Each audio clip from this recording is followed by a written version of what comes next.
این در واقع یه پروژه دیزاین محوره و اینکه چه ارتباطی به مقوله هنر میتونه داشته باشه به نظرم چالشی که میتونیم در موردش گپ بکنیم. ولی موضوع از اونجایی شروع میشه که توپ پارچه رو که باز میکنی عرض 150 در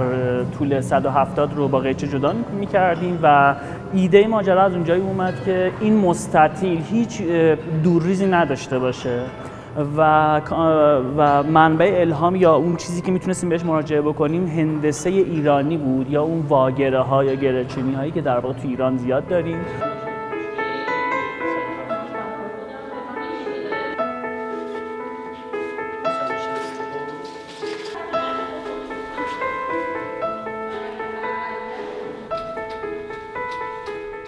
ما توی کلا سیستم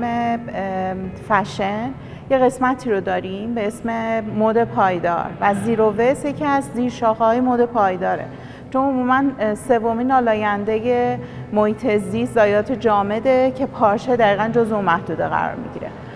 پس این گفتیم که خب این خیلی سوژه خوب میشه، حالا اون چیزایی هم که رضا گفت در موردش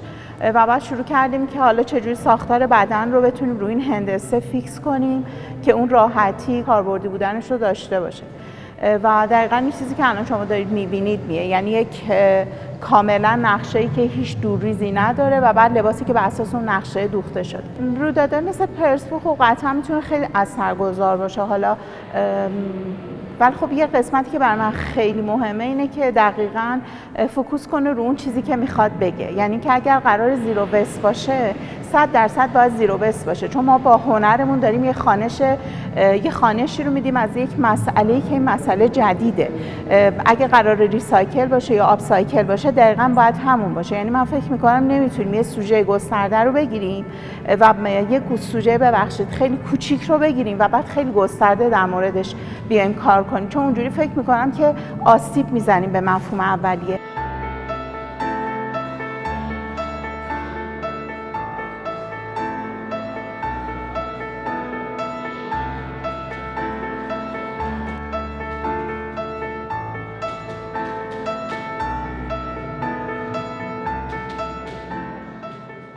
پرسبوک از دوره هفتم که وارد خارج، یعنی یه پروژه دیسنترال شد و از مرکز فاصله گرفت و مکان محور شد، به نظر من خیلی مسیر خوبی رو رفت. اینکه سوژه پسمان با موضوع تهران خیلی در واقع نزدیکه و خیلی در واقع مجاورت خوبی داره خیلی خوب، ولی اینکه واقعا تو واید کیوب من فکر نمی کنم توی جاهایی که تگ هنر وجود داره و اینکه ما اصلا داریم به واسطه یه گالری، به واسطه یک فضا، به واسطه یه اسپیس داریم جدا می‌کنیم هنر رو از جامعه‌ای که داریم بهشون تذکر میدیم. خود اینجا جایی است که به نظر من چالش رو بیشتر میکنه، مرتفع نمیکنه.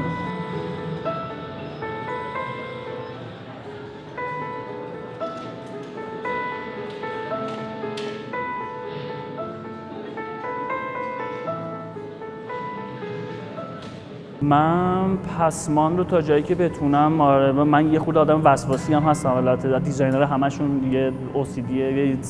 بالایی دارم تو این موضوع متاسفانه، ولی تا جایی که بتونم حتما این کار میکنم.